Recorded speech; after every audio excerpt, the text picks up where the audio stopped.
In this lecture session, I am going to discuss about the topic on the single-phase full-wave control rectifier with RLE load. Before introducing such type of converter circuit, let me understand what is the concept of RLE load. First, consider a loop construction of a DC motor.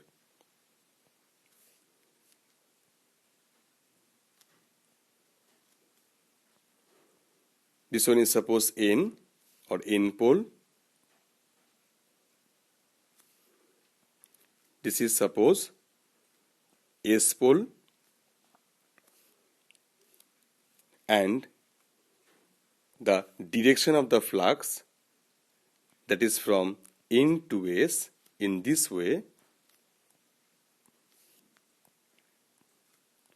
and we are placing a rectangular shaped copper conductor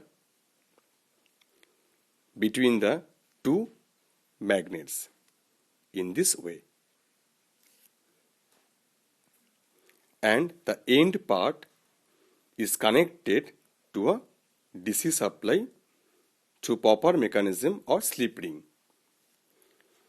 So this is actually the loop construction of DC motor, in which normally this N pole and S pole, which can be taken from the stator part or stator part or stator slot, and the rectangular shaped copper conductor, which is actually nothing but a kind of armature conductor, which represents the total armature part.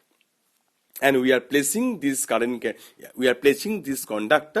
between the N and S pole, where the uniformly flux distributed area has been occurred. Now we are applying the DC supply over here, and that is suppose VDC.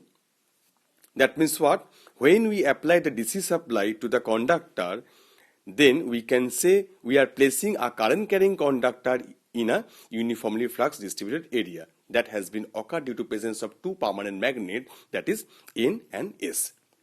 Then what happened? It experiences a force as per the Faraday's laws of electromagnetic induction. When we are placing any current carrying conductor in a particular magnetic field, then the conductor experiences a force. As the two sides of the conductor, one side that is close to N pole and a different one that is close to S pole, that is why the force that will be applied in the opposite direction. That means the force which is acting at this side and the force which will be acting at this side, both will be opposite in direction. That is why it produces amount of torque, and due to which then the conductor starts moving in any direction based on the Faraday's laws based on the Fleming's light hand rule. Now see, when this conductor starts moving, then two sides of the conductor starts cutting the few amount of flux as per the Faraday's laws of electromagnetic induction. As we all know, then when the conductor starts cutting the few amount of flux, then what happened? An EMF is induced on that particular conductor. And as per the Lenge's law, we know this nature of the induced EMF, that is always opposite of the original voltage source. So we assume when we applied this VDC, then the current starts flowing in this way. That means this is the current I which starts flowing to the conductor, rectangular shaped conductor. Then what happened? It experiences force, and it obviously the torque is produced. Then this armature starts moving, or this current carrying conductor, which is replaced in terms of armature, then it starts moving. Once the armature or this conductor starts moving, then the two sides of the conductor start cutting the few amount of flux as per the Faraday's law, that is true, and EMF is induced, that is always in opposite direction of the supply voltage. That is why, as per the Lenge's law, that the direction is always opposite of supply voltage. That means from this operation principle of any kind of the DC motor, we can say when the original current I starts flowing across the conductor due to presence of the resistance of the armature that is defined by Ra, then the ohmic drop across the conductor that can be replaced by I into, that can be termed by, that is I into RA. Okay. On the other hand, when the back EMF is induced as per the Lenge's law, that is opposite of the original supply, which stands for actually E, opposite of original supply voltage, as well as this conductor, this rectangular shaped conductor, that is actually taken out from the armature winding. As the armature winding, that means a huge number of coils are there to form, huge number of conductors are there to form a particular coil. That means it has inductivity or defined by L. So this is the concept of R and L and E. So this is the concept of RLE load. That means RLE load nothing but a kind of application purpose, that can be DC motor also. Okay. Now I am going to demonstrate the topic and the operation principle. So let me go to the circuit diagram first. This is the pictorial representation of the two connections, that is M2 connection and B2 connection, for the case of single phase full wave control rectifier for RLE operation, in which in case of M2 connection we are using a center tap transformer whose primary winding is connected to the supply and whose secondary winding is center tapped, in which we are adding this load part, that is RLE load, and two thyristors are used, that is T1 and T2. So in this circuit, the supply current, suppose for the primary winding, that is IS, and the thyristor T1, the voltage appearing for the first thyristor, that is VT1, and the voltage appeared across the second thyristor, that is VT2, and the voltage appear across the load, that can be defined by V0. Okay, so this is all about for the M2 connection. Now, in case of B2 connection, we have used, that is a 4 number of thyristors here to form a bridge circuit, in which T1, T2, T3 and T4 are used. Okay. Additionally, a transformer is there to isolate the total this converter part from the supply. That is why we are using a transformer, but in this case we are not using the center tap transformer. That means the input voltage of the primary, that should be equal to the output voltage to the secondary part, if we assume the number of turns in primary and the secondary winding both are same, and the RLE load is connected across the bridge. So this is all about for the B2 connection. To demonstrate the working principle of such kind of converter circuit, here we are going to explain the total scenario by using the B2 connection. Okay, that is why we have taken the different axes which will define the each parameter of the circuit. That is, first one is Vs. Vs means that is supply voltage, this one. Vp is the voltage, that is supply voltage to the primary winding of the transformer, and Vs, that is the output voltage of the secondary winding of the transformer, that is actually fed to the converter part. That is why this is the input supply voltage of the converter, as it is a AC supply. Okay, as is a output of the transformer secondary winding. Next is, that is the gate signal or gate current, that is defined by Ig1 and Ig2. That means the gate pulse across Ig1 for, that is T1, and Ig2 for T2. Actually, this is actually always try to maintain this pair, suppose T1, T2 and T3, T4 at the same instant. That means we should apply the gate pulse at the same duration. Okay, that is why Ig1 and Ig2 both can be replaced by a single axis. Okay. Next is, that is Ig3 and Ig4. That is why next one is Ig3 and Ig4. Okay. And this is actually V0, or the output voltage across the load, and this one is the I0, is the output current across through the load, and this one is the voltage appeared across the thyristor T1 and T2, and the voltage appeared across the thyristor T3 and T4. The most important part in this case, that is the selection of the firing angle. Actually, as we are using the RLE load, and which is E defined by the back EMF, That is why the polarity of this particular E, that is opposite of the supply voltage. That means when the supply voltage goes positive, then the polarity of the output voltage, the upper part will be positive and the lower part will be negative. And when the supply voltage is not fed to the output voltage, then the total output voltage will be leaded by the back EMF, that is defined by E.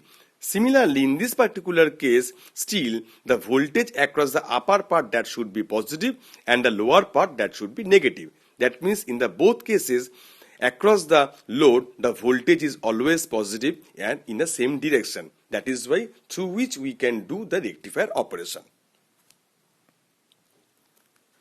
But this firing angle across T1 and T2 and for T3 and T4, that should be selected properly.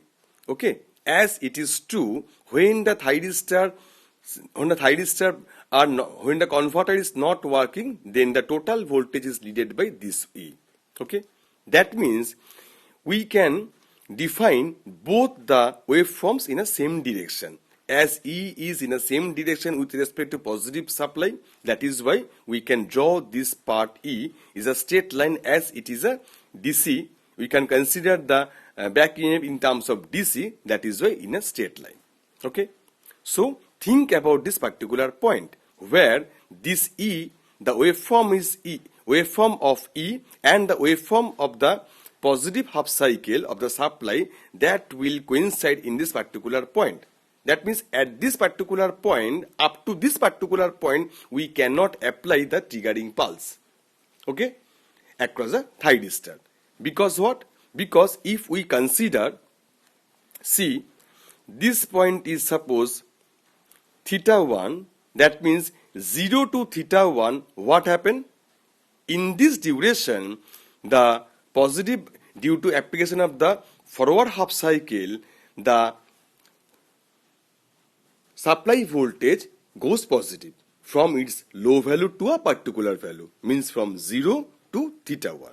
But before theta 1, 0 to theta 1, all the cases across E, it will provide the constant magnitude. This is the E magnitude of the E.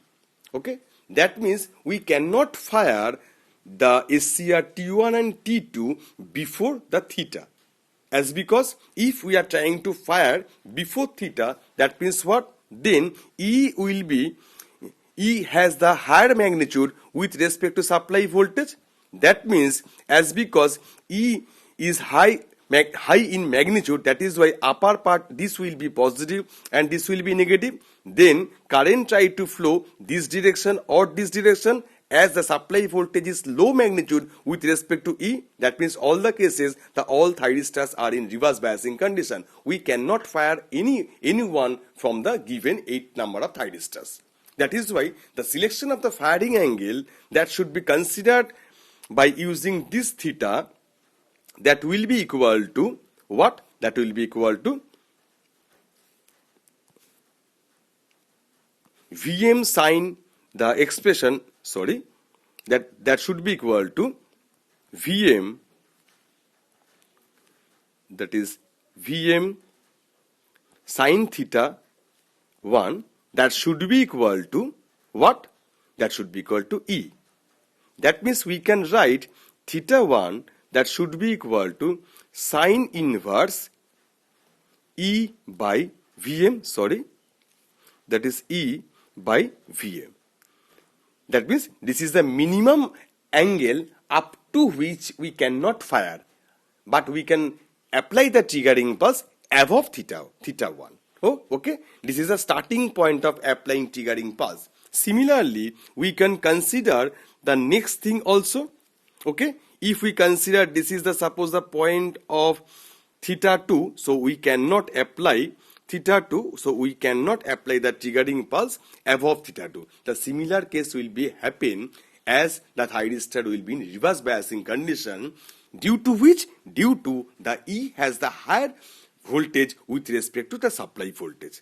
That is why we always try to maintain the firing angle in between the range, that is alpha, that is theta 1 to theta 2. Okay, this is the selection of the firing angle. So when the supply voltage goes positive, as well as we are applying the triggering pulse across T1 and T2 with an angle alpha which is greater than the previous discussion theta 1, then the T1 and T2 becomes on. And then the current starts flowing from supply to T1, then the load, and coming back to T2 and to the supply. In this way, the current is flowing from upward to downward direction across the load, and voltage appear across the load. The upper part is positive and the lower part is negative. Okay, fine. So that can be happen in case of the positive half cycle of the supply voltage. Suppose after pi, the supply voltage goes negative. So after pi, the supply voltage goes negative. That means in case of the secondary winding of the transformer, it will be positive, it will be negative. That means then the current starts flowing from this direction to T3. That means T3 and T4 will be forward biasing condition, as well as we have applied the triggering pulse across the T3 and T4, that is pi plus alpha in this case. Okay, that is pi plus alpha. Then once the thyristor T1 and T3 will be fired or it becomes on, then automatically the current starts flowing to the thyristor T3 to the load and coming back from T3, T4 and to the load. Again, in this case, the voltage appear across the load, that is upper part is positive and lower part is negative, as well as the current starts flowing from upward to downward direction. That is why both cases, when T1 and T2 has fired as well as T3 and T4 has fired, then the voltage appeared across the load that remaining in the same direction. That is why we have drawn all the output voltage in the same direction, as it will give us the pulsating DC or DC output. That is actually the concept of rectification operation. Now see what, when T1 and T2 has fired, then immediately the supply voltage will be appeared across load. That is why duration, in this particular duration where Ig1 and Ig2 has given from alpha to pi, that is the supply voltage that will be appeared across the load. This is the load voltage. Oh, okay. Up to which point? Up to this point. As 0 to pi, as the inductor is there, that is why inductor starts storing energy inside it. Then the current flowing across the inductor in this direction. Once the inductor get fully charged with respect to the supply value Vs, then it try to discharge. That is why once the supply voltage goes negative, just cross the point of alpha, then inductor starts discharging. And the discharging current starts flowing in this direction, due to which the thyristor T1 and T2 again is in, for again thyristor T1 and T2 again still under working state, because it is true during the negative half cycle of the supply voltage, thyristor T1 and T2 can be reverse biased, but the holding current is not fall to, but the anode current is not fall below holding current, as the discharging current is high enough to maintain the conduction of thyristor T1 and T2. That is why it can be discharged up to the point of this one. That is why there is a question for the negative peak.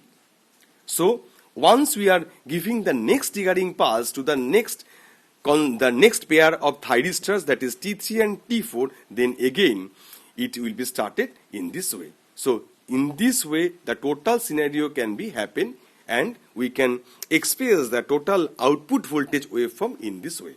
Okay, that is why due to presence of inductor during this duration, the current gradually increases up to this point alpha. Pi. When the supply voltage goes negative, then the inductor current try to discharge. That is why the inductor current falls from its maximum value to initial value. In this way, it will be repeated for the next cycle onward. So this is the waveform of the voltage, and this is the waveform of the current. Okay. Now the terminal voltage across the individual SCRs. So when T1 and T2 has fired, then no voltage is appearing T1, T2. Then the total voltage will be appeared across T3 and T4. That is why when T1 and T2 has fired, in this particular duration from alpha to pi plus alpha, no voltage is appearing across T1 and T2. Total voltage is appeared across T3 and T4, and it will follow the same waveform and which is taken out from the supply voltage. Similarly, when T3 and T4 has fired in this particular position, that is suppose from pi plus alpha to pi plus alpha, then in this particular region, then the total voltage is appeared across T1 and T2, that is defined by this waveform, and no voltage is appeared across it is in on state, that is why it is behaving like a short circuit. So this is all about for the waveforms, and which can be demonstrated individually from the circuit diagram. In addition, as we are using the inductive load, that is why it should cover the two-mode operation. Okay, that is, it can cover two-mode operation. That is, when the inductor starts storing energy, then the supply voltage, that is positive, as well as the current which is flowing to the inductor, as we assume that is a positive current, that is the inductor, the current is also positive, and which will actually cover the first quadrant operation, and that can be happen in case of charging time of inductor. Once the inductor is fully charged, then it try to discharge, as well as at the particular duration the supply voltage goes negative, that is why supply voltage goes negative. But inductor charging path and inductor discharging path both are remaining in the same direction, that is why it starts discharging at the same direction of the charging current, that is why for the both purpose it will cover the positive current. That is why in this case the supply voltage is negative but the inductor current is positive, that means the power is negative. So that is why it can cover the fourth quadrant operation. That is why for the first quadrant operation, the total power is delivered from supply to load, that is called rectification operation, and in case of the fourth quadrant operation, actually the power is delivered from load to supply, this is called inverting mode of operation. Now we are going to derive the expression of average output voltage current and RMS output voltage current. As the output voltage is pulsating DC, that is why we should calculate the expression, we should define the expression of the average output voltage and RMS output voltage. So to calculate the average output voltage, this is the expression, that is VDC, that should be equal to 2 by 2 pi integration of alpha to pi plus alpha Vm sin omega t. As we know, to form the expression of the average value, we should take care of the number of peak in the forward direction divided by the total cycle and integration of confined region that has started from alpha to pi plus alpha in this waveform C, in where the output voltage, that is defined by this one, it has started from alpha and to pi plus alpha. That means this peak is confined between two limits, that is alpha to pi plus alpha, as well as in a complete cycle, that is 0 to 180 degree, the number of forward peaks, that is 2. That is why we can derive the expression in this way, that is VDC equal to 2 by 2 pi integration of alpha to pi plus alpha voltage expression, instantaneous voltage expression, that is Vm sin omega t d omega t. So after integrating this part, we can have, that is Vm by pi, okay, that is Vm by pi sin omega t integrating part, that is minus cos omega t, and lower limit alpha, upper limit pi plus alpha.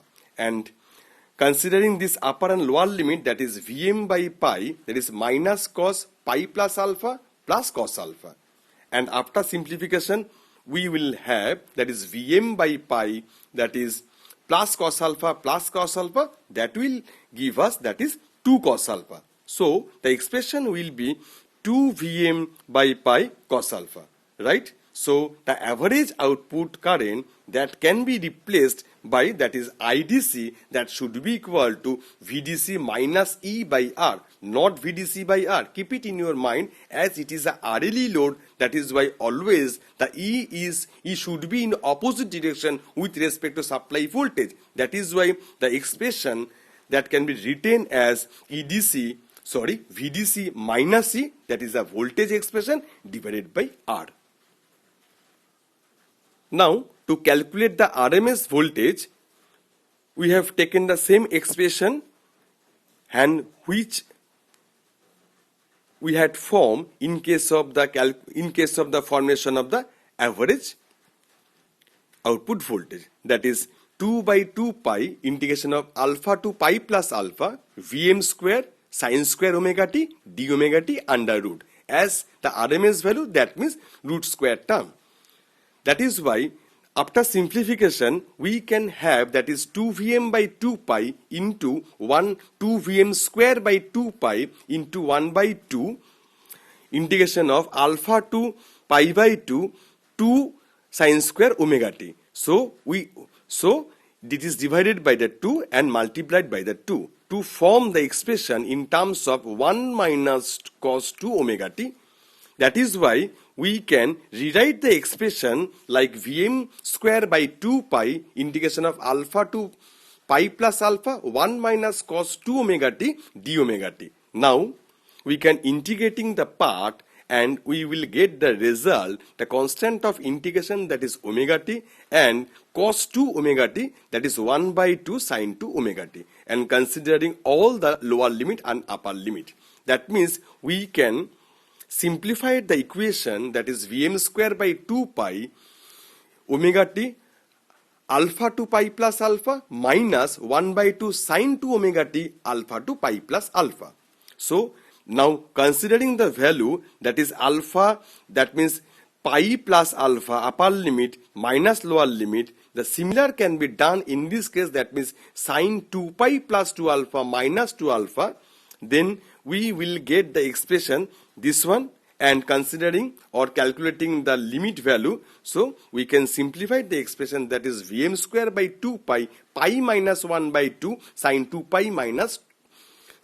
sin 2 alpha minus 2 alpha, that will give us 0. So ultimately the expression can be written as Vm square by 2 pi into pi under root, and pi both will be cancelled. So finally we can have the result, that is Vm by root 2, which is actually Vs. So this is the RMS value of the converter circuit. Okay. In this way we can calculate the RMS current also. That should be equal to what? That should be equal to Vrms by R, not Z, as for average value calculation. So di dt, that give you 0. That is why IRMS, that should be equal to Vrms by or Vs by R. So this is all about for the single phase full wave control rectifier with RL E load. Okay. So thank you for investing your time. So thanks a lot.